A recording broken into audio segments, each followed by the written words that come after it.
क्या संदेश? मैं तो यही बोलूँगा कि देखिए, हमने सारे जो क्रिमिनल और गैंगस्टर हैं उनके खिलाफ सख्त से सख्त कानूनी कार्रवाई होगी।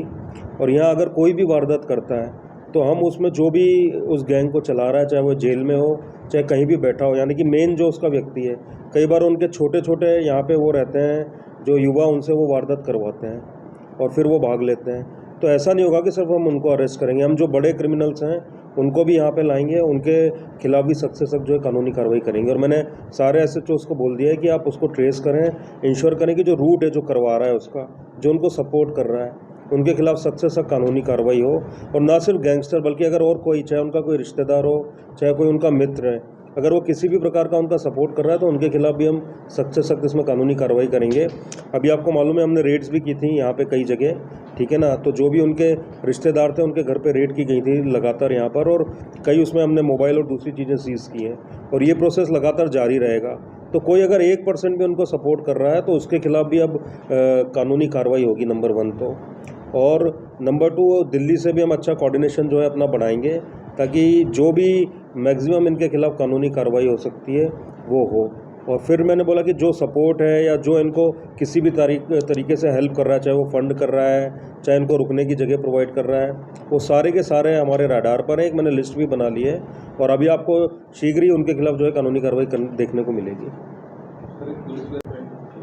देखिए, उसमें मेरी ऑलरेडी जो वहाँ पे हमारे जॉइंट जो एडिशनल DCP हैं और DCPs हैं उनसे लगातार बात जारी है।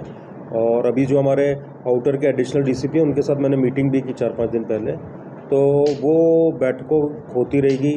जो डाटा बनाया है हमने वो हम शेयर करते रहेंगे।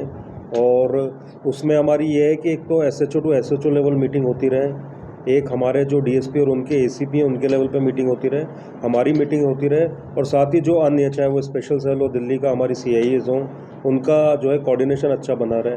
मैंने ऑलरेडी CIA को बोला है कि कोई भी वारदात अगर दिल्ली में होती है या हमारे जो भी पड़ोसी के ज़िलों में होती है, पड़ोस के जो ज़िले हैं, चाहे रेवाड़ी हो, रोहतक हो या अन्य जो हैं, तो हमारी CIA उस पर ध्यान रखेगी पूरा। और ये इंश्योर किया जाएगा कि वो अगर यहाँ क्रिमिनल आते हैं तो उनको पकड़ा जाए और ऐसी कोई वारदात यहाँ ना दोहराई जाए। तो मैंने CIA को सारे ज़िले बांट दिए हैं कि आपको इन डिस्ट्रिक्ट्स की भी दिन भर की जो वो है उन पर ध्यान रखना है, वारदातों पे उनके साथ कोऑर्डिनेशन बना के रखना है। और अभी मैंने 1-2 सीनियर ऑफिसर्स दिल्ली के, उनसे आज ही बात की जब मैं भी आ रहा था, तो उनके साथ भी शीघ्र अतिशीघ्र मीटिंग की जाएगी। और जहाँ पे भी कोई कमी पेशी है कि कुछ कोऑर्डिनेशन का इशू है या इन्फॉर्मेशन शेयरिंग की कमी आ रही है तो उसको जल्दी से जल्दी निपटाया जाएगा। उसमें लगे हुए हैं हमने सारे केस, मैंने वो करवाए इकट्ठे, और उसमें भी लगे हुए हैं सारे। हम मोबाइल डंप एनालिसिस दूसरी चीज़ें उसमें कर रहे हैं। और साइबर क्राइम में मैं यही बोलूँगा कि उसमें वही है जैसे ट्रैफिक में बोला जाता है कि सावधानी हटी और दुर्घटना घटी। तो आपको सावधान रहने की बहुत ज़्यादा आवश्यकता है, या डॉक्टरी भाषा में बोला जाता है कि prevention is better than cure, यानी अगर आप अपने स्वास्थ्य का पहले से ध्यान रख लेंगे तो कोई बीमारी नहीं आएगी। तो वही साइबर क्राइम पे अप्लाई होता है कि थोड़ा सा सब लोग जागरूक रहें, कोई भी फर्जी OTP, कोई भी फर्जी आपका कोई भी लिंक आती है उस पर क्लिक ना करें। बार बार हम लोग एडवाइजरी भी जारी करते हैं, बार बार अवेयरनेस कैंपेन भी चलाते हैं, और ज़्यादा हम उसको चलाएंगे। तो अगर थोड़ा सा लोग सतर्क रहें अपने बैंक अकाउंट्स के बारे में, अपने यूज़र नेम पासवर्ड के बारे में, अपने OTPs के बारे में, तो आप 99% जो साइबर क्राइम है उसको होने से रोक सकते हैं।